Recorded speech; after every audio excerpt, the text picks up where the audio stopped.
Well, welcome everybody. Really excited to have you all here tonight for this.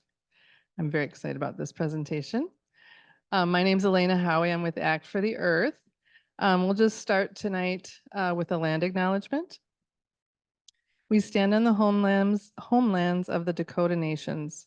We honor with gratitude the people who have stewarded the land throughout generations and their ongoing contributions to this region. We acknowledge the ongoing injustices that we have committed against the Dakota and Ojibwe nations, and we wish to interrupt this legacy, beginning with acts of healing and honest storytelling about this place. And now we'll do the chalice lighting. We light this chalice as a symbol of our faith, a faith that calls us together to the sacred community that is Act for the Earth, where in recognition of the holiness of the interconnected web of all life, and the inherent worth of every being, we commit again to working within, among, and beyond ourselves to make reality justice, wholeness, and equity for all people, for the earth, and for all life on it. So, Act for the Earth. Many of you probably had an opportunity to look at the upcoming events that we have. We have a lot going on here in the next few months. First up is a congregational retreat, and we're hoping that you'll all be really inspired to join us in helping vision and support one another in our move forward and how we can kind of face the situation we're in here these days. Following in March, we're actually having another Active Hope workshop, which we had done a book study and a workshop last year, but we're doing it again. We find that in community, we really create resilience to do the work here. And then our food conversations group work is also continuing. We'll have 2 Wellspring Wednesdays yet this year. The first one in March 6th is on hidden hunger, and in April it'll be local food webs and why should we care about the Farm Bill. We haven't quite landed on the complete title for that yet. But there will be some sheets going around with some QR codes that you can easily register. Oh, they're on the back wall. Oh, the green sheets back there? Okay. Yeah, so you can register for those if you want to take the time to do that this evening. So we will have and have Lisa introduce our presenter tonight. We will allow some time for what we're calling Think, Pair, Share. So we're going to take just some kind of burning, clarifying questions right at the end of the conversation here, and then break up into groups for us to talk amongst ourselves, and come back to the group for a bigger Q&A at that point. So with no further ado, I'll have Lisa introduce. Right. So I'm Lisa Burke. I'm a member of the Act for the Earth group. When I reached out to Teddie Potter to invite her to speak to us this evening, I didn't actually think that she would say yes because she's a very busy lady. She did, and we're very grateful to have her here. Dr. Potter is a nurse and clinical professor at the University of Minnesota School of Nursing. She's deeply committed to climate change, education, and climate and health advocacy, and is a co-founder of Health Professionals for a Healthy Climate, which is a Minnesota-based nonprofit devoted to climate action and policy work. She also chairs the Planetary Health Alliance's Clinicians for Planetary Health and is a member of the Nurses Drawdown Planning Committee. And Nurses Drawdown works in partnership with Project Drawdown, which Unity's Act for the Earth team recently adopted as our primary resource moving forward in our group. We're going to be talking a lot about Drawdown during the retreat in February, on February 24th, and you can join us and learn more about that. Dr. Potter was appointed the university's first director of planetary health and environmental justice in 2019. We can be proud and thankful that this center has pledged to work to protect the health of people and the planet for current and future generations and to guide us in these efforts. Every one of us, everywhere, has a role to play in safeguarding the health of the planet. Dr. Potter has spoken across the country and around the world to groups as diverse as the Minnetonka Garden Club and the United Nations. So please join me in welcoming Dr. Potter.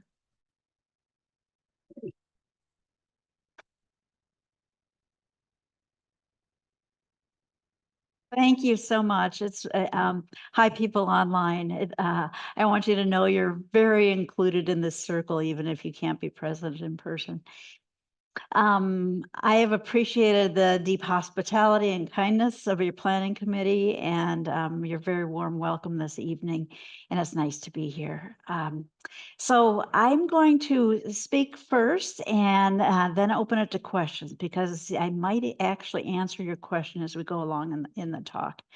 So what am I supposed to aim at?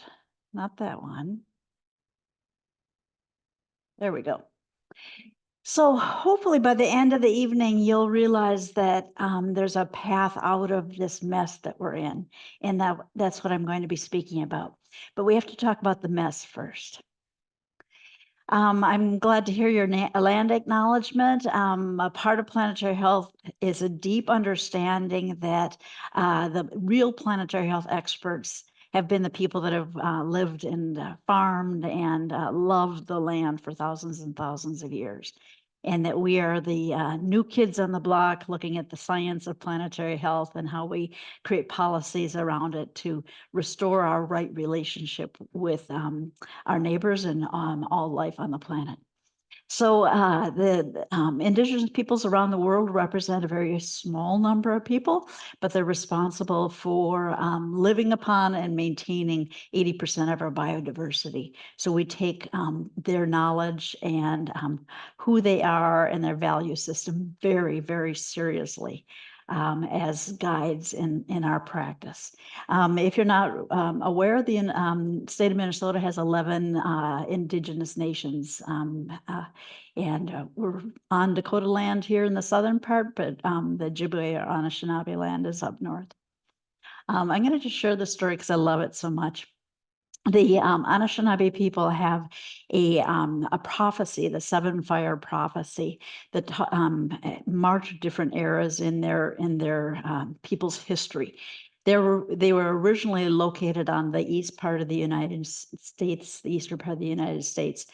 And one of the prophecies were these kind of white people are going to come across the ocean and they're going to look like they're friendly, but be watchful because they aren't necessarily always friendly. That was one of the prophecies. And then another later prophecy said, you need to get moving to preserve our people. You need to move west and continue moving until you find the place where food grows on water. And that's, they stopped when they reached the lakes with wild rice. And so Minoman or wild rice is a sacred, spirited being for them and responsible for their preservation of their lives. So who am I? I am a nurse. I have spent a really deep part of my life out in the community and nursing in the community. I was one of the first AIDS nurses in the state of Minnesota. Back in the early 80s to the 90s. I was part of starting what's called palliative care now and got involved in that. I've always been on the edge of sort of seeing what's coming and how do we deal with it. And I also have seen the interconnection of all things. So as a child, if I didn't freeze to death, I would probably be outside 24/7. I love being outdoors, love nature, see everything is interconnected. And really got a little frustrated when I started school and you would go to the first hour and it'd be history and then the bell would ring and then you go to science and then the bell would ring, you go to math. And it was never pulled together. It didn't make sense to learn that way because I always saw it as interconnected. So when nursing came along, and everything's part of nursing, and we use all that knowledge, it was a natural fit for me. I want to describe three things. When you live in a place for a long period of time and you love the land, you get to know the land very well. So as a child, growing up, my birthday's in November, late November. And because we didn't have a lot of money, we almost always went skating down at the local pond for my birthday parties. Now the ice, we don't even have ice this year. I saw crew boats on the Mississippi River last week. We don't even have ice till January or February if we're lucky. My dad, when he was a child, he had to show to my grandfather that he cut a thick piece, big slab out of a Minnehaha Creek before Grandpa would allow him to go skating. And that was at Thanksgiving. Okay. So the ice is changing. And that was one of my first alarm bells that went off. Another alarm bell is, as a child growing up, I love to see the return of the robin. Our winters, as you know, are very daunting, and they're not for the faint of heart, except for this winter. And so it was always just a great thing to see the robins return. We had a little game in our family, and I remember sitting on the bus with my head pushed against the cold window glass of the bus and waiting to see the robin, because if you ran home and you were the first to see the robin, it was kind of like being queen or king for the day. I remember in the late 1990s, and the robins didn't disappear for the winter. And I said, what is happening? And then my third story as a child, my ancestors are buried down in Lake City, down in Bluff Country, down in southern Minnesota. And we would we would go down on Memorial Day weekend and be in my grandparents' station wagon. Of course, that was before the days of seatbelts. And so we'd be in the back, far back, no seatbelts, but wedged in with buckets of lilies of the valley and lilacs. And to this day, when I smell those, I remember the stories of our family going down there. We'd tell stories about the ancestors in our family, et cetera. Well, now lilies of the valley and lilacs bloom in early May or late April, and my kids will never know what it means to be putting lilacs or lilies on the valley on the graves of my father. They're long gone. So something is wrong. Something is not right. And this is one of my favorite quotes by Dr. Martin Luther King Jr. We're all caught in an inescapable network of mutuality, tied into a single garment of destiny. Whatever affects one directly affects all indirectly. And that is absolutely right. So why are these threads breaking? We are now living in the geologic era called the Anthropocene. You're familiar with the Jurassic era and the Holocene, et cetera. And the geologists have now named this current era the Anthropocene in honor of us, who are having an outsized impact on the status of the planet. So I wanted to figure out what was going on. And if you're not familiar with the story of upstream thinking, I'm sure you've all heard about upstream thinking. But the story that this comes from is there was a village by the side of a river. And one day the villagers noticed a body coming down the river, and they waded out, and the person was still alive. They pulled him in, they fed the person, clothed the person, sheltered the person till that person could get strong again. Then the next few weeks, a couple more bodies, and then a couple more bodies, and more and more. And finally, the chief of the village said, "This is not sustainable. We cannot continue to do this. We have to get into our canoes and go upstream and find out, why is this happening? What's the source of this problem?" So I got into my metaphorical canoe to find out, why are these things changing? Why is the ice changing, the birds changing, the flowers changing? And I came across really two huge factors in all this. One is the human species, our species of animal, has just kind of gone crazy as far as reproducing. Up until the Industrial Revolution, for the most part, our population was fairly stable over time. But look at this. If you were, well, we were all around last November, in November 2022, when we hit 8 billion people on the planet.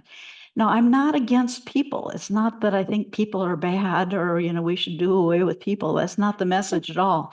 But the problem is that we consume too much. We take more than we're allotted. The last time humans lived in balance with what the Earth was able to sort of renew itself, renewable resources, the last time we were in balance was in 1970. That was also the year that was the first Earth Day. So that's another marker. But 50 years ago, for the last 50 years, we've been drawing down the bank account of our future citizens, our future generations, using far more than is our allotted amount. As a matter of fact, we use 1.6 Earths right now in order to support our habits.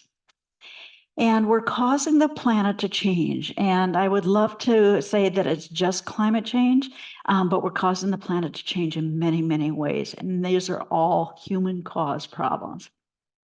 We're cutting down our forests at an alarming rate. Biodiversity is rapidly disappearing. It is normal for species to evolve and come and go and become extinct. That's just the natural pressures of evolution.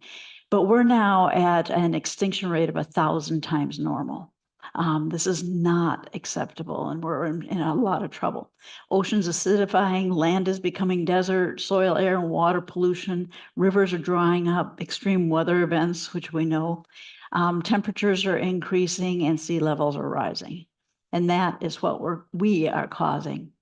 I want to give you a little bit, and I know this is a very knowledgeable congregation because I've been listening to you and listening to what you're up to and all the things you're doing. So I don't want to get too in the weeds, assuming you don't know, but I want to give you just a little, just a 5-second thing about climate change. So the Earth is in this perfect Goldilocks position. We're not too close to the sun or not too far from the sun. We're in the perfect place. We've got this fabulous atmosphere that allows some of the radiant heat to come in and help allow us to grow crops and keep us warm. And what we don't need radiates back out.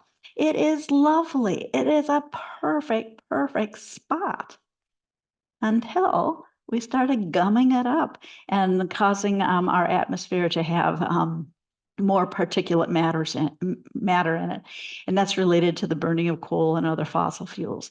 So it's a little bit like adding a blanket in the wintertime. If you're really cold and you pull up a blanket, you don't get warm or hot right away. You shiver under the blanket and eventually the heat builds up. It's like, I'm comfortable once again. We've been pulling up these layers of blankets on top of the Earth ever since we started burning fossil fuels, and it's starting to catch up with us. There's a 30-year lag time, so what we're experiencing right now, our severe weather, our forest fires, our ice storms, lack of snow, etc., is related to how much of carbon emissions and other greenhouse gases we had in the atmosphere 30 years ago. That means we have 30 more years of things getting bad. Even if we stopped today, even if we had this remarkable, just like, okay, everybody stop and we're going to not do this anymore. We have 30 more years baked into the system of it getting bad. Worse. Not staying even, getting worse. Everything we pump in today is going to extend that time frame out. So you will hear some people say, but there's natural patterns. We're just in a natural pattern. And I want you to be able to respond, there are natural patterns. It's lovely. Since 800,000 years ago, look at this lovely pattern that we had.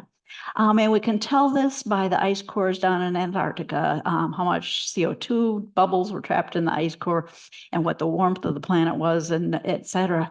So when we had very low greenhouse gas emissions, we were in ice ages. When we had high greenhouse gas emissions, we were in sort of a tropical period. Historically, the highest we were at was 300 parts per million. Right now, last month, we're at 420. If you're used to the work of Bill McKibben and 350.org, that's what 350 stands for. 350 is what marker can we be at and have life as we know it continue? We've moved right past that. So when you hear people say, well, this is just a natural pattern, if we were in the natural pattern, we'd be heading back down towards an ice age right now, and we're not. The National Oceanic and Atmospheric Administration, every 10 years, they publish a summary of the 30 previous years' data. So if you don't believe me, believe the maps. Look at what's happening in the United States and how our country is warming. And again, if it was only climate change, We'd only have one sort of beast howling at our door. But the Stockholm Resilience Center and Stockholm University has found that there's 9 planetary health boundaries, or 9 planetary boundaries that we cannot exceed and still have life on the planet. In 2009, we had exceeded 3 of those, 2015, 4, and in 2023, we've exceeded 6 of those. And they're things like water and land use and change and ocean acidification. So it's not just climate change, it's many, many things happening all at once. And all of these impact human health, every single one of them. So cardiovascular diseases get worse related to all these changes. People don't tolerate heat well and have additional problems. Respiratory diseases, anybody with a chronic respiratory illness. Zoonotic disease is a disease that you get from an animal, diarrheal diseases. We certainly now have deep respect for pandemics. We know that that's not something we want to mess with. Antimicrobial resistance, heat strokes, mental health effects, malnutrition, forced displacement, civil strife, and trauma. It is pretty well documented that the civil war in Syria, which started the mass migration and issues, was related to a 500-year drought where the farmers could no longer raise their crops. They moved into the cities. The pressure on the infrastructure was too much. It led to civil unrest and strife. And we know the rest of the story of mass migration. So by 2016, it's expected that there'll be 200, excuse me, by 2050, it's expected there'll be 216 million people on the move. So we think that we've got challenges at the southern border. We haven't seen anything yet. We haven't seen anything. And half the world's people live within 40 miles of a coast, okay? So think about that. Half of the world's population lives within 40 miles of a coast. And we know with global warming or climate change, we are going to see the melting of the Arctic and the Greenland's ice shelves, et cetera. So at 1.5 degrees centigrade above pre-industrial levels, everything in blue will be gone. If we get up to 3 degrees centigrade of warming above pre-industrial levels, everything in red will be gone. We're at about 1.1, 1.2 degrees centigrade above right now. Now, recently this fall, I was in New York. Every single airport in New York will be gone, will be underwater. Most of the people, the high density high rises, are all in those red zones in Manhattan. So we are going to have people on the move. They're going to be on the move. This is Florida. Don't buy land in South Florida right now. Okay, Miami is going to be gone. It's going to be underwater all the way up towards Naples, Fort Myers, etc. Okay, and what we say is if you emit now, you're making a choice that this will be what it's like. And that's just in the US. You look at nations around the world, Bangladesh, large sectors of that country are gone. And the Maldives, which are islands in the Pacific, are absolutely gone, underwater. As a matter of fact, in the 2015 Congress of the Parties, or COP 2015, they said we need to keep it at 1.5 to stay alive. This most recent COP in the Arab Emirates, they said, we will not sign our death certificate. So what's happening in Minnesota? Our summers are cooling, which is kind of odd, but there's an increased number of hot days. And the problem is it doesn't cool down at night. That's when bodies renew and have sort of rebound and adapt, is when at night things cool down. So when people don't cool at night, there's big problems. Our winters are warming, which are very obvious, even though it's an El Nino year right now. Sometimes we have polar vortexes, but again, it's these very strange freeze and thaw episodes. We have precipitation changes, more droughts, more floods, and increased ice. I was on Angela Davis show. When was that? In, I think, November or December, talking about ice, and that our citizens we know how to skate on ice. We're not used to walking on ice. We're not a Indiana or Southern Iowa locale that gets ice. Now Minnesota is. So because we're not anticipating, we're not looking out and thinking, oh, it could be icy right now. We just don't think that way. And we've had many, many falls. I spoke to a fairly large group at the Science Museum last year. And I said, how many of you fell last winter? Half the people's hands went up. I'll ask you. How many of you have fallen? Probably not this winter, but last winter. Okay, look around the room, guys. This is not just some people who are clumsy or, this is because we can't see the ice. And what we're getting is a layer of ice and a little sprinkling of snow on top, and you do not see what's underneath. We're seeing shifts in our agriculture, which is really hard for our farmers. Wildfires with poor air quality days, and then the allergy season in Minnesota has increased by 21 days. Now, if you don't have troubles with allergies, that might not be a big deal. But if you have seasonal allergies, 21 days is misery. So you all know that Minnesota is a Dakota word, meaning the place where the waters reflect the skies. And I love this picture. This is about a block from my home, Minneapolis, University of Minnesota. If you look real closely, you can kind of squint and see my office over there. But in last summer, this was the sun in the middle of the day. I was walking down the street with my son, holding my grandson's hand, and he said, "Grandma, why is the sun red?" I had to talk to him about the fires in Canada that are being caused because of our climate.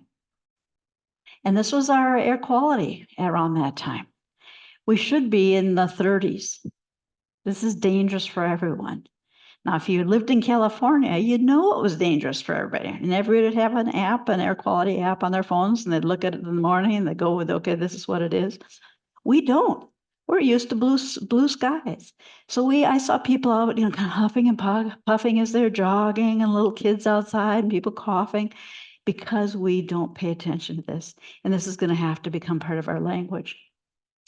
I call this my family album of 2022. It's from July and August of 2022. My son got a deer tick bite, got Lyme's disease when he was doing field biology in upstate New York. He moved back to Minnesota and he got a deer tick bite down in this lower corner here in Minnesota and got another episode of Lyme's disease. My little grandson, who was 2 years old, got a deer tick bite up on Lake Superior and he got Lyme's disease. My daughter, who was pregnant at the time, she got a deer tick bite in Richfield Nature Center in Richfield and got Lyme's disease when she was pregnant. And my little granddaughter, Evie, who was born in April, her cord blood tests positive for Lyme's disease.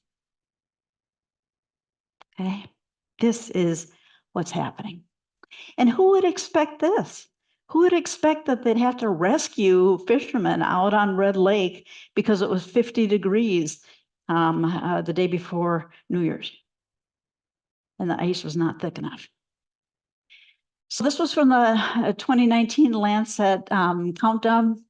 The life of every child born today will be profoundly affected by climate change, with populations around the world increasingly facing extremes of weather, food, and water insecurity, changing patterns of infectious disease, and a less certain future. Without accelerated intervention, this new era will come to define the health of people at every stage of their lives. So you ask why a nurse is involved in this? I can't be a responsible nurse if I'm not taking this serious. And again, it's not just climate change. The United Nations oftentimes refers it as to it as the triple planetary crisis, meaning climate change, pollution, biodiversity loss. So we've got a plastics issue. This is we've got huge sort of swirling masses of plastic in our ocean, plastics in our systems. A couple years ago was the first year that we detected plastics in the human placenta, and we know that we've got problems on our hands. And where are those plastics coming from? And I'm going to see if this plays. If not, oh, it is.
And there is another way, and we've forgotten that we can live in many respects without plastics, and we can autoclave or sterilize our equipment and use things over again.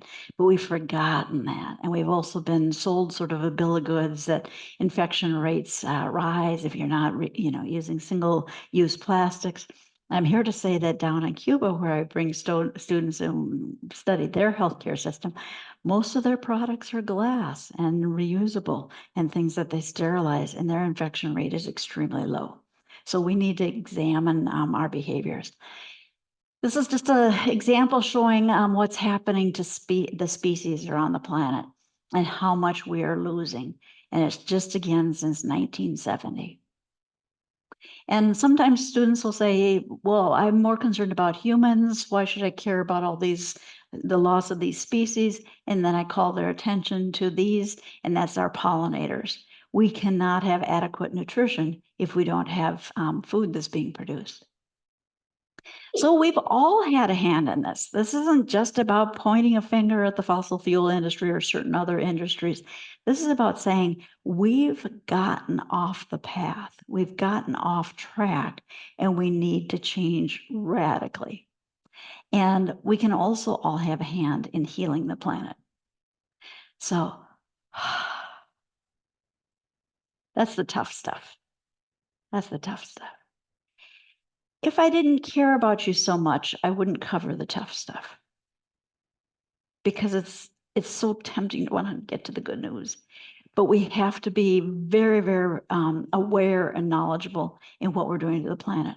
Otherwise, we can't change our behaviors at the same level that's required.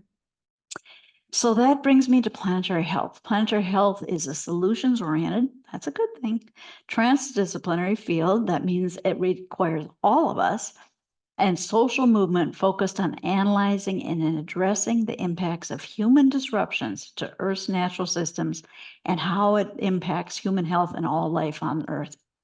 I was a climate activist since probably 2005, 2008, very, very involved statewide, locally, but I began to get tired and worn out because I was fighting against something. I just kept fighting against something. And I thought, this can't last. I've got to fight for something. And that's what planetary health is fighting for the better future. Yes, we need to tackle all these problems, but at the same time, we need to have very quick changes of human behavior to be able to live a different way. Many of you have heard of public health, eco-health. One health is the intersection of human medicine, veterinary medicine, and the environment. Global health is human health at a large scale, UN Sustainable Development Goals. All of this falls under the umbrella of planetary health. We don't want people doing something different. If they're a public health expert or if they're one health expert, keep doing what you're doing, but join the movement, which is all of us coming together. So another.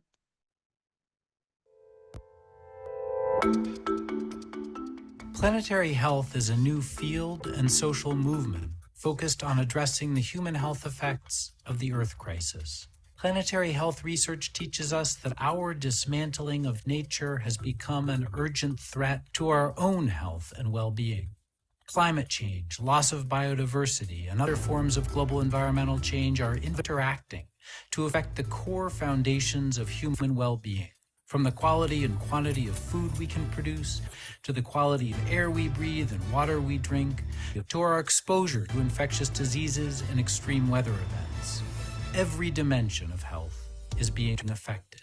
Safeguarding human health and well-being and protecting the rest of life on Earth will require deep, urgent structural change in how we live and a global commitment to reversing our degradation of Earth's natural systems. Our growing awakening to this fact holds enormous promise.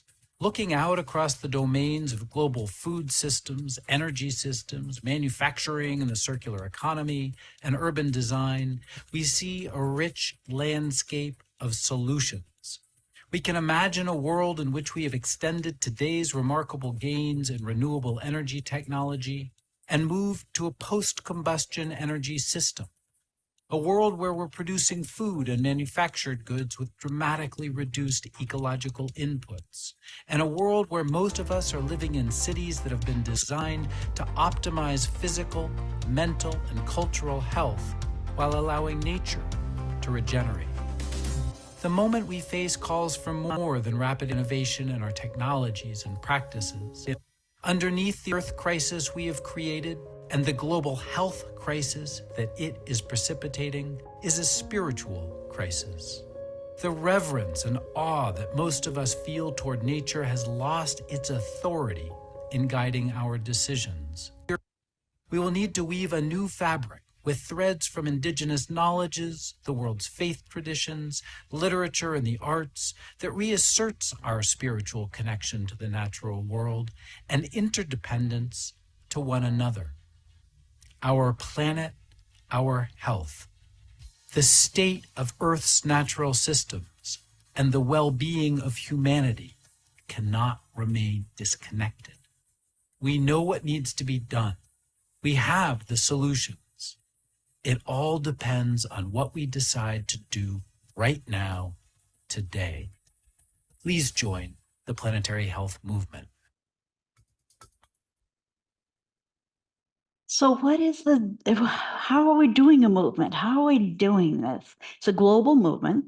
So we began to say, look, if we're going to be a global movement and it's transdisciplinary, we have to have a shared language. We have to be able to talk to one another.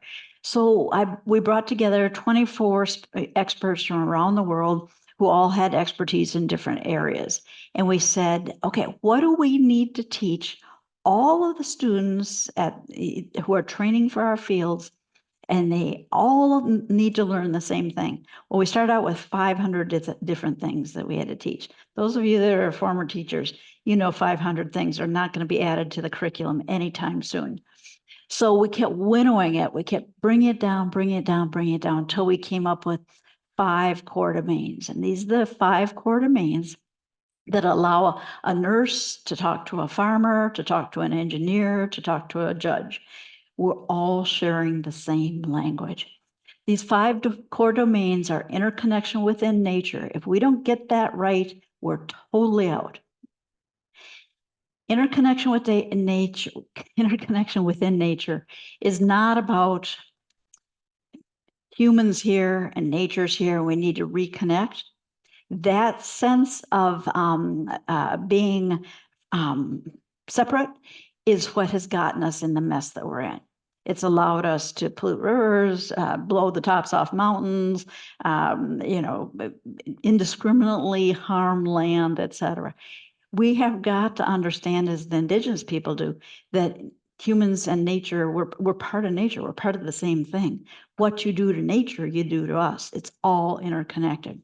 So that interconnected within nature, the Anthropocene and health, we need to understand that this is human caused. It's not natural. It's not normal patterns. This is our fault. And we have to be admitting that and recognizing that and changing our behaviors. Equity and social justice. This is not a nice check the box. Okay, we're politically correct. We've mentioned these things. We cannot move ahead unless these solutions work for everyone. Equity and systems thinking and complexity, absolutely. What humans tend to want to do is they solve a problem over here and don't realize there's all sorts of unintended consequences downstream over here. So it's looking at this complexity. And then our students need to know how to build movements. So just how interconnection of within nature, we need to see human health. So as a nurse, I'm teaching my students, you need to understand the cardiovascular system, the respiratory system, the renal system, endocrine system, etc. And then the human doesn't stop there. You need to understand their family and their neighborhood and the state they live in and the nation they live in and what the environment's happening. It's all one ecosystem. We also have to own up, as I said, to all these things are doing the planet. This is the Alberta tar sands. Beautiful, pristine forests cut down to have access to the tar sands. And equity and social justice. Look at these statistics. Black and African Americans are 40% more likely to live in places where there's high mortality rates due to extreme temperatures, 34% more likely to have childhood asthma related to air pollution, and Hispanic and Latino individuals are 43% more likely to currently live in areas with labor losses or lost hours related to weather incidents. So sometimes people will say we're all in the same boat, and I like to say we're all in the same ocean, but different boats. If you're in a luxury liner, you're going to weather this a little differently than if you're on a little raft. So we have got to be making sure our solutions help all people. I'm going to show this video because I think it's one of the best at systems thinking, and besides, I just love it.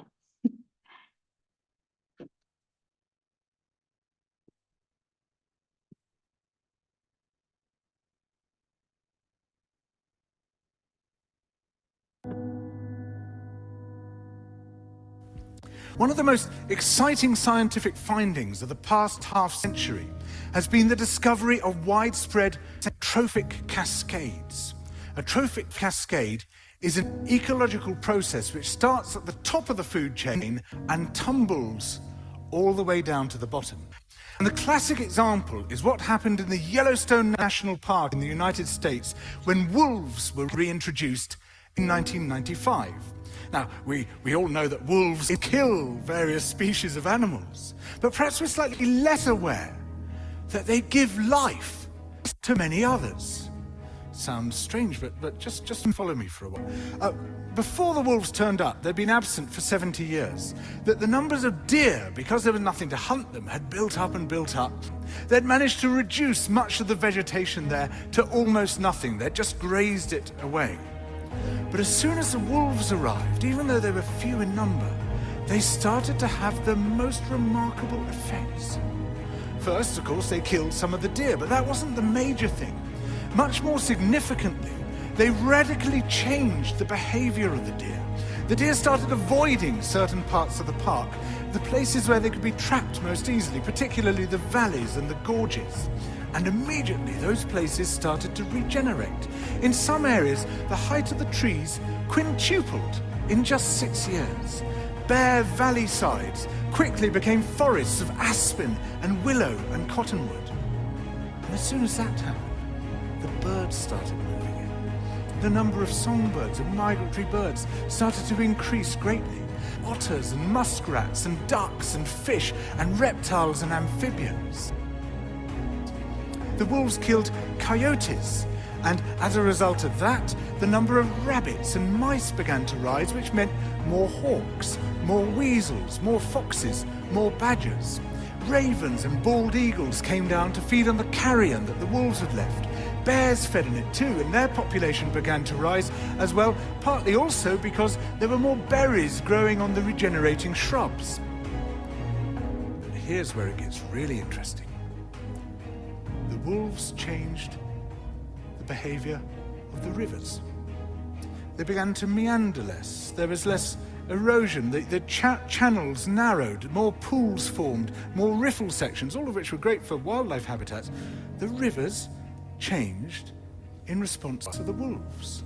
And the reason was that the regenerating forests stabilized the banks so that they collapsed less often, so that the rivers became more fixed in their course. Similarly, by driving the deer out of some places and the vegetation recovering on the valley sides, there's less soil erosion because the vegetation stabilized that as well. So the wolves, small in number, transform not just the ecosystem of the Yellowstone National Park, this huge area of land, but also its physical geography.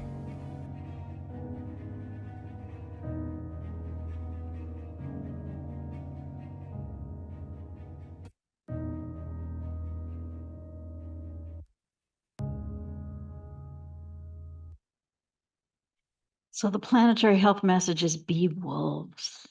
Be wolves. Because you show up, it makes something possible.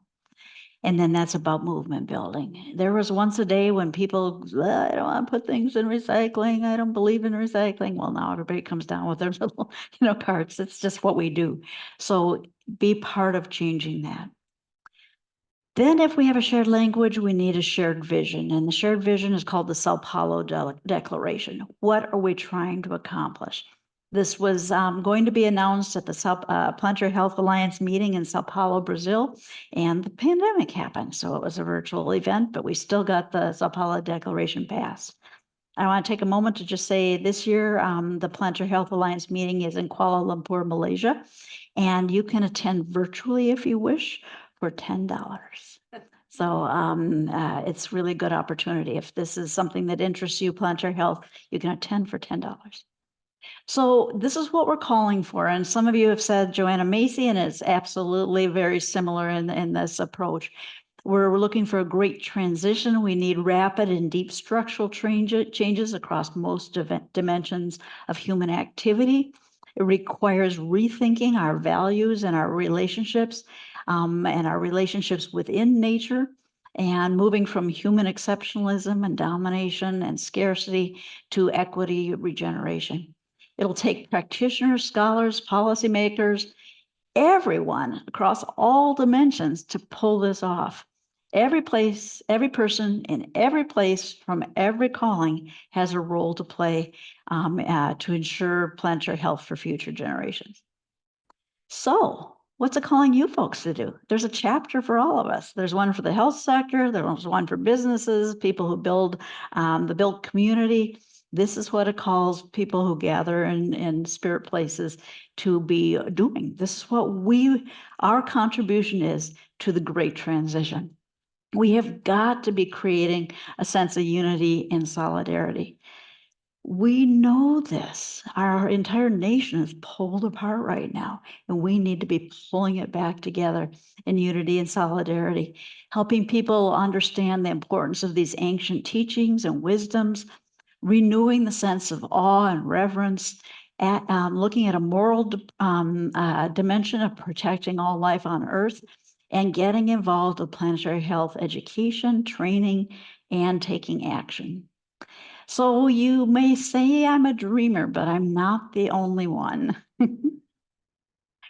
What are we doing at the school? At the School of Nursing, we're embedding planetary health content in every level of our curriculum for all baccalaureate prepared nurses and all master's prepared nurses and all doctorally prepared nurses. And every single student graduating from our school graduates ready to do planetary health. We're bringing our students to the United Nations so they can see that they can be involved locally as well as at an international level and creating change.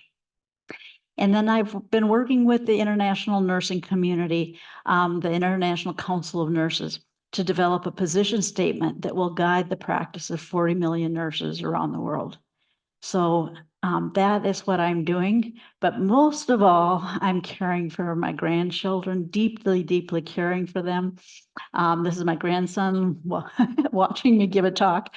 And I want to be able to say to them when they're old enough, you are now thriving because we lived through the darkest, darkest hour, and Grandma did what she could to turn this around. Thank you very much.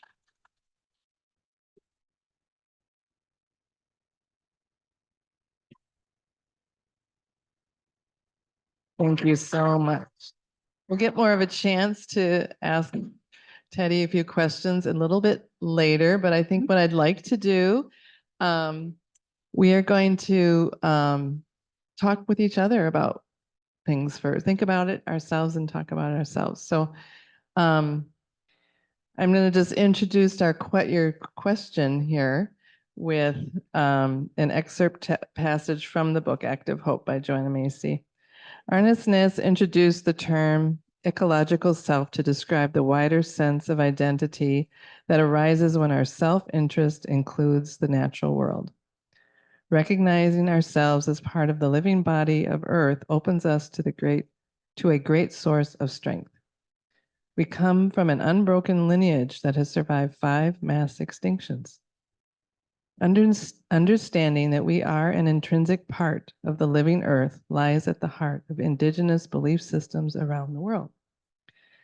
So, questions for you. Could you put those up on the board, Heidi? Put the slide up. Okay, the first question is, how does seeing yourself as part of the living body of Earth call you to respond at this time? So we're going to give you a minute or minute and a half, because we don't want to, it's going to be a little tight here, quick switch around. And then so give yourself some time to think about it, and I'll cue you when you're going to meet up with a partner. The second half of the question is a little more specific as far as action-oriented, identifying one specific action you'd like to take in the coming month. So kind of getting to the meat of things. So go ahead and just think about it here. I'll time you here for what will give you a minute and a half or so. And then I'll tell you when to pair up with a friend or somebody you haven't met before. Oh, okay. Online folks, you get to be in a breakout session. Great.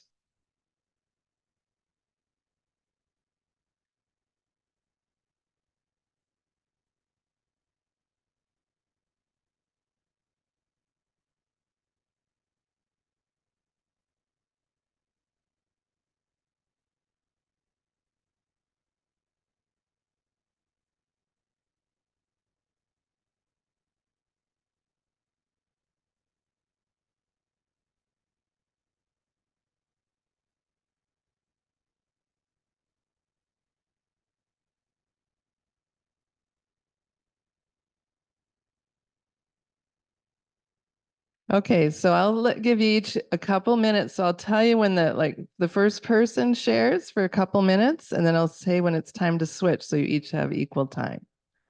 Go ahead when you're ready.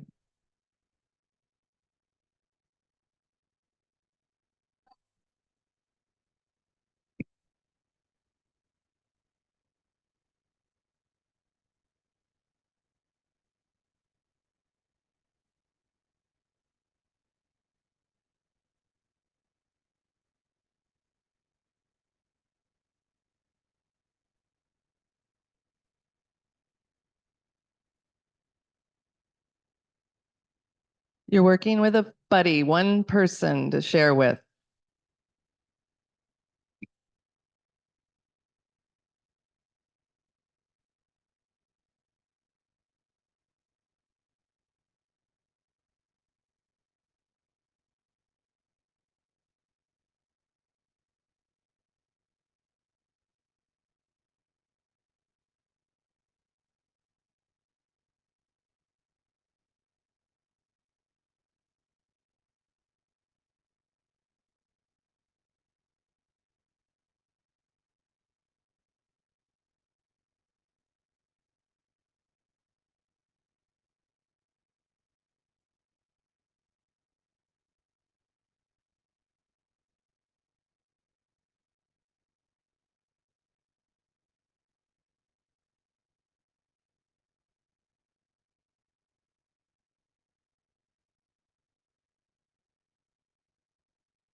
Okay, it's time to switch.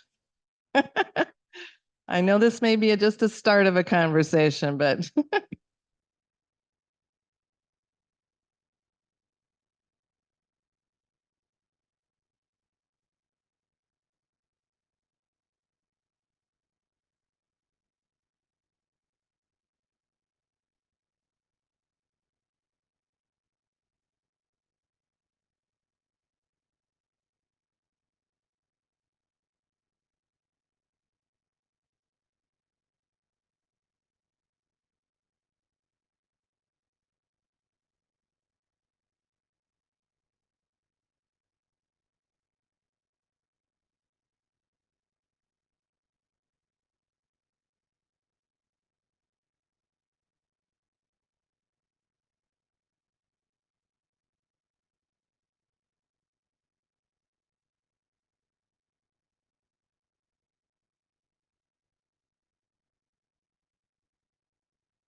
okay. Thanks everybody for taking the time. I know this is probably just the beginning of a conversation, but if we could wrap it up.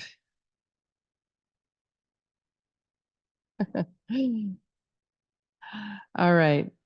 So at this time, we can, it's time to talk as a big group. So you can either ask Teddie any questions you may have, or if you have a comment on how you're feeling about this and want to share it with the group, since you just had a chance to explore that. We'll bring a mic to you as if anybody wants to get this conversation started.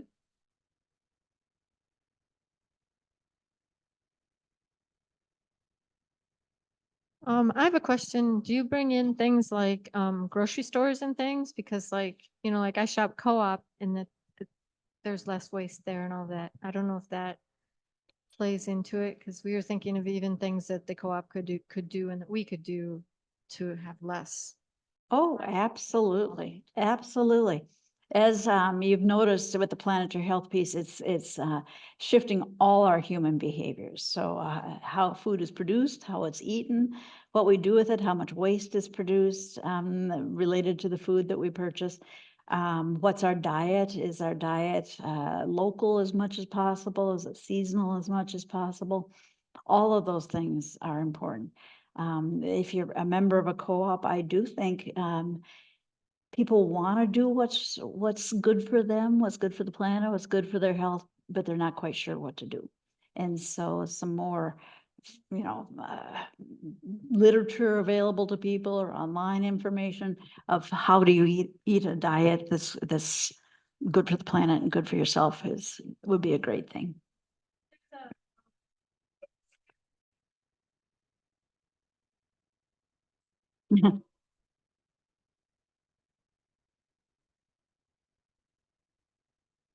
Thank you for the wonderful presentation. My question is, could you say a little bit more about how we can engage the biggest players here in the process of destroying the planet, namely large corporations and our military? I think it's a common question to ask, is the behaviors, do the behaviors need to be individual behaviors, or do we need to do policy and looking at the big polluters and the industries that are creating these problems? My answer is yes. It needs to be at all. So we need to really know how the people we plan to vote for, what their views are on this. We need to share our ideas about why it's important to be building a sustainable future. They need to hear loud and clear on that. We need to be very, very conscious how we use our consumer dollars, in that speaks very loudly. When consumers tend to start moving, requesting organic foods, all of a sudden there's more organic foods, or they start to saying bringing in their own reusable bags, then all of a sudden more reusable bags are available. We have a lot more power than we think we do. As far as the industries that are big polluters, we need to look at our making sure that we're not supporting those industries with subsidies. That's kind of crazy. We should be giving subsidies to organic farmers and the people that are actually creating a healthier future, not the ones that are harming us. And so a lot of it comes down to our rights as citizens to really have people represent us the way we want to. The industries are big because we continue to purchase from them. I have a question over here. We have a question from online audience from Marjorie Otto. Mhm. As you are working with teaching our upcoming nurses, how does the work also include reducing medical waste? Are there ways for nurses themselves to encourage their clinics to look at ways to reduce waste? And before you answer that, I'm going to make a plug for Mano a Mano that recycles and repurposes medical supplies, especially mobility equipment, and sends it to Bolivia. And then I'm going to let you answer your question. Thank you. Good plug. Yes, we're talking about waste with our students. First of all, really helping them understand that we're nursing for planetary health. By doing that, by helping the planet, we're helping all the people we care for. Really promoting decarbonization. I sit on the National Academy of Medicine's Decarbonizing the U.S. Health Sector Action Collaborative. Quite a mouthful, huh? The healthcare sector alone is responsible for 8.5% of our greenhouse gas emissions in the United States. So it's crazy that we're supposed to do no harm, preserve life, promote health, and we're doing behaviors that are killing people. So we've got to get our house in order before we start going, out to other industries. So it's teaching our students about this, that we're the leading producer. Now, about 20% of greenhouse gases produced by the healthcare industry is things like the lights and the power and the gas of the ambulances and all the things that happen on site. But about 80% is the production and the shipping of pharmaceuticals and biotech products, et cetera. So we're teaching our nurses the greatest thing you can do to decrease our carbon footprint is to have healthy citizens. Invest in primary prevention and public health and make sure that our people are healthy. They don't need the hospital to begin with. So. Well, here's a question. Can you talk about manufacturing of chemicals, like 3M's example of the PFAS and PFOS? What's the U.S. government doing to control the manufacturing of new products so we don't end up with another PFAS, PFOS problem? All right. So I would love to say we're on top of this. We're just beginning to understand the depth and seriousness of these problems, in that a lot of these chemicals were produced and it looked like this is the greatest thing since sliced bread. It's wonderful. And they have unintended consequences. So when he mentions PFAS and PFAS, it's the forever chemicals, the things that sit around in our environment for forever. And how are we dealing with that? The EPA has just passed some, I don't know if it's a statement, just released a statement about how it's moving ahead in this space. Again, we need to contact our congressional representatives and say this is high on our list as voters of something that needs to be done. But then we as consumers need to be driving the business with our produce, with our purchasing of what are we going to purchase, and really be asking those questions. So that's not ideal. I wish I could say I have all the answers for you, but we're just beginning to realize how very, very serious this is. Yeah.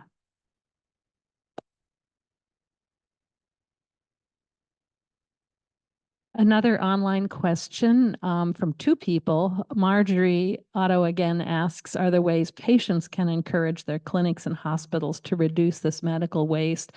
And then from Mary Kay, she says, I have a friend receiving chemo and there are 2 one-use robing and disrobings when handling chemo drugs, as an example. Yeah. Yes, patients can drive changes in their physicians. We did a research study a couple years ago with the Minnesota Department of Health, and we surveyed about 4,000 health professionals in the state of Minnesota. We said, do you believe climate change is real? Yes, it is. Do you believe that it's happening now? Yes, we do. Do you believe that it's impacting your patients? We do believe that it's impacting our patients. Do you believe it's your job as a health professional to talk about climate change with your patients? Yes, we do. Are you doing that? No, we're not. And then we asked, okay, why? And we thought, lack of time, and you're not getting reimbursed for it. And the number one reason that they're not talking to their patients about climate change is they don't know what to say. They haven't learned about it. So we're massively teaching our nurses about how you have these conversations. We created a video with the Minnesota Department of Health of demonstrating how you have this just part of the clinic visit. Oh, you've got asthma. Did you know the season's increasing in the state of Minnesota? Climate change, you're going to be seeing more of that. How do we keep you safe? Yeah. So that's one thing that we're doing. Hi. Hi there. Oh, it's so wonderful to have you here. Thank you. So I We taught know each other. We're yeah, from long ago. Yeah. So as you know, I taught environmental science for many years at a Mhm. community college. I found myself using this quote at the heart of my teaching, and I would tell my students about it. Mhm. From evolutionary biologist Stephen Jay Gould, who said, "We will not fight to save what we do not love." Mhm. So a lot of my work had to do with helping students create a relationship with natural systems, with natural organisms, et cetera, et cetera. Mhm. As I look back and as I think about what's happening and not happening, I realize that probably at the core of so much of what is not happening is humans' unwillingness to change. Mhm. And I started thinking, there aren't many environmental organizations that talk about this. I've stood up in some meetings and announced these things, but no place to go with it. Yeah. So I just wonder what you think about this. But what I came up with is there's a lot of stuff in the addiction model Mm. that actually applies or might fit to helping people make change. And I remember even George Bush Sr. wrote, and I had this on a slide in one of my PowerPoints, America is addicted to oil. Yeah. And I thought, isn't that interesting? Yeah. Anyway, but have you thought about that? Or if you haven't, how do you approach that whole issue of change? Yeah. I think it's important, first of all, to be a global citizen and to be clear that Americans don't like to change, but much of the world is changing. And the more stories we hear of, oh my gosh, this is incredible what's going on. For example, Singapore, they passed a law that if you're going to build a building, you need to replace that amount of green space somewhere in your building. So they have green roofs, they have green sides to their buildings. It's just absolutely, Google or YouTube on Singapore. It's incredible. And because there's so much green space there, people are healthier. There's animals and birds are actually coming back into the cities. It's just totally shifted. The UK has now passed some laws about sustainability in their healthcare system, and that's a foundational behavior that they're implementing in the United Kingdom, and it runs through the entire healthcare system. So the more we hear that we're out of pace with the rest of the planet, I think we can go, oh, change is possible, and it isn't necessarily that hard, and we're out of step, and we need to be working together. We are immensely creative. I will say that about Americans. We're immensely creative, innovative. I think if we can figure this out, we can put forward a very compelling message for ways that we get on track and have a better future. I really do. Yeah. Yeah. Another online question. I know earlier you alluded to population issues. And so the question is, does Planetary Health advocate for reducing the size, is the word that this person used, of the world's human population? Why or why not? Do you want to say anything more about that? It's sticky. It is sticky, and it's not something that we get in as a statement or a policy decision. We stay very clear of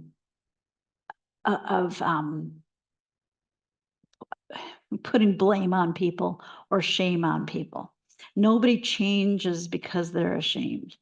As a matter of fact, when they're shamed, oftentimes they're more scared and they feel more outcast, and the behavior gets entrenched. So it really is a movement of deep respect and love that we're trying to create. It is complex.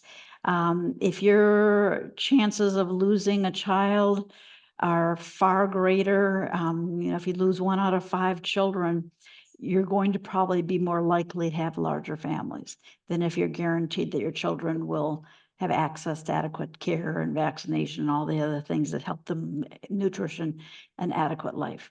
So it's really pointing back to not what can they do, but what can I do? And not beating ourselves up of, oh, I should be better, but just every day saying, what's one more thing that I can think about doing? Sometimes I wear a pearl necklace just to remind myself of that things that are imperfect can end up being a jewel, because I know I'm imperfect. Am I going? I'm going. You are. Thank you for all your work. I do Mhm. think this is on the cutting edge to be talking about the future of health Mhm. and the interdependence with what's happening with the planet. So thank you for that. And I think you mentioned it at the beginning, Project Drawdown, which is a Paul Hawken edited book. But I just wanted to say, I don't know if we have that in the bookstore, but I found that extremely empowering because it really ranks the top ideas that we can do to reverse global warming. It's very proactive. It's bringing together hundreds of scientists. It's based in data. Yes, it is. And it just makes you feel like you have something, your arms around something that could really drive change. So I'm kind of plugging your plug at the beginning about if you're you. feeling overwhelmed of where to start. It's a really great resource, and Yeah. we use it a lot where I work. Yeah. And the beauty of some of those solutions is it's actually saves money for organizations. So I think we sometimes think, oh, the solutions are going to make life miserable and everybody has to give up and live austere lives, et cetera. And actually the solutions point us in a healthier direction. There's co-benefits, health co-benefits, but also co-benefits for buildings, they replace some of the lighting, they replace, light switches with motion detectors. There's an initial outlay of funding, initially, but you save money down the line. So Thank you for plugging that. Okay, we have time for just 2, maybe 3 quick questions, and then we're going to close this up here. So here you go, Pete. Oh, just real quick on the population. It's consumption per person. That's the biggest thing to think about, not the number of persons, but consumption per person. And then just really quick, what I was going to mention was she talked about the unwillingness of humans to act. I'll put a plug in. Citizens Climate Lobby is advocating for a price on carbon, on CO2. The dividend gets returned to the public, and the rising cost of the fee will drive people to conserve. Money will drive people to conserve. So check out citizensclimatelobby.org, put a price on carbon, that'll create action. Yeah, and it's nonpartisan group, just so you know. It's a nonpartisan group that makes sure that our citizens are informed about legislation. So thank you. Hi, I'm not quite sure how to formulate this, but I'm going to give it a try. I'm struggling with how I connect with my environment, and I'm thinking of the systematized data that we acquire. So for instance, our weather maps, we use satellites, we use airplanes, we use weather balloons, we use Doppler radar. We have all these different sensors that give us data points, that give us the ability to forecast. But it's difficult for us. We step outside of that data in some respects, because the sensors are out there creating a picture of our environment, but they're not putting us in it. So my question is, from a health standpoint, what are some sensors that we can bring into our environment that can interconnect us to our environment so we can be more connected, if that makes sense, in order to be able to give us the ability to give us insight as to where we are currently and so we can make good decisions to act going forward. So are there such things as sensors that we can, do you have any recommendations for sensors Absolutely, I to do. utilize? for our homes, Absolutely, for and I know sites? exactly what you're saying. That's a beautiful question. And here's our sensors. Okay, for most of human history, we relied on our senses. And for most of human history, it was our senses that kept us alive. What's the wind doing? What's that smell? Should I cross the river right now? Should I be, eating this meat? This smells strange. We have become so disconnected that we have to re-educate our sensors.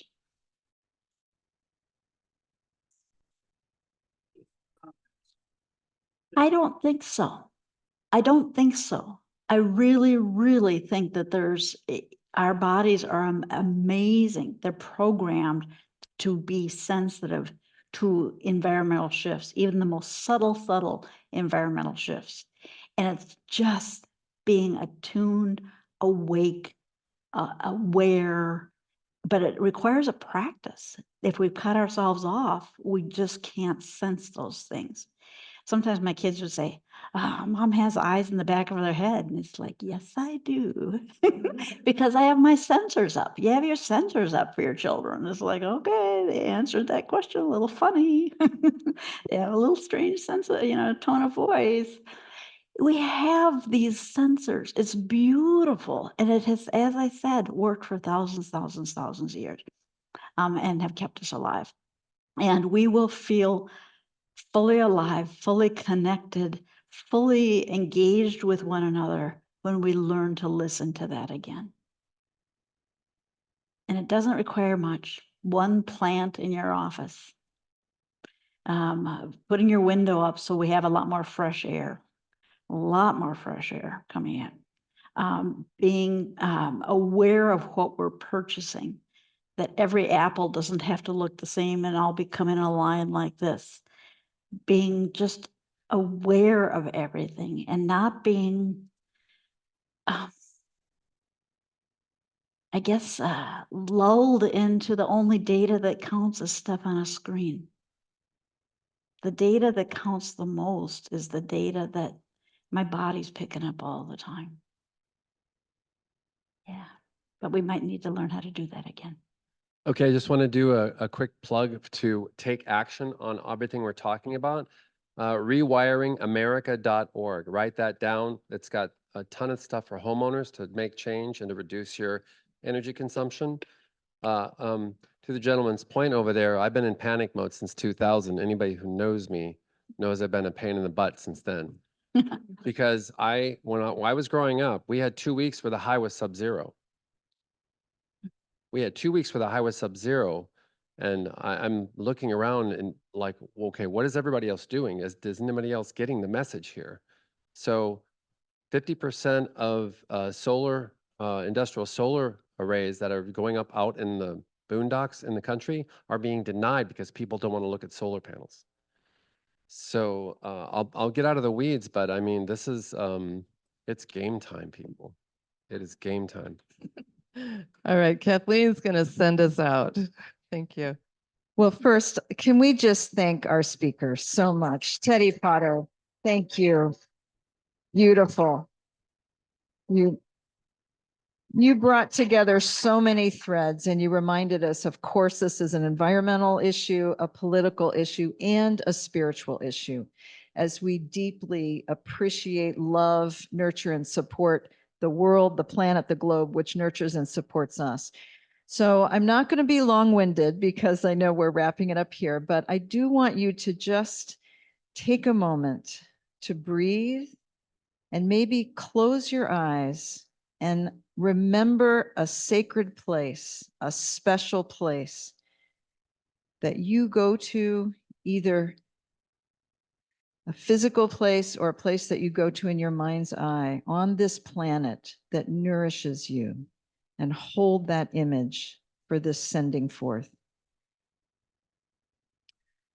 Holy One and Spirit of life and Spirit of this beautiful, gorgeous planet of ours, because we love this land, because we are deeply interconnected to all that is, we know that whatever affects one directly affects us all.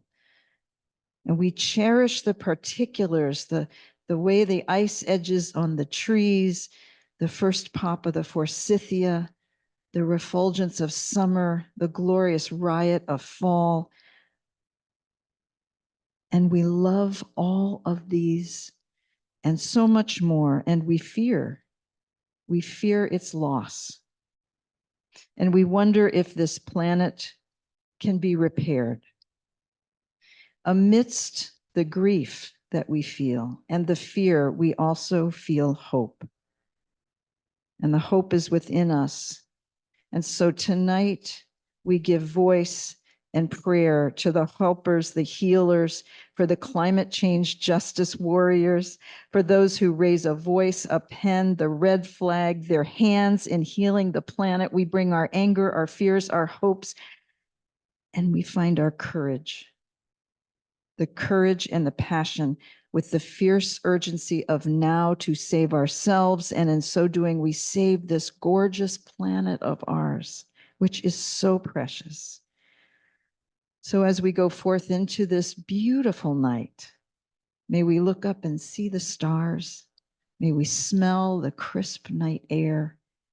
May this experience embody in us the fierceness that it will take to save this planet, not only for our generation, but for future generations. For it is written, I have set before you this day blessing and curse, life and death. Choose life so that you and your descendants may live.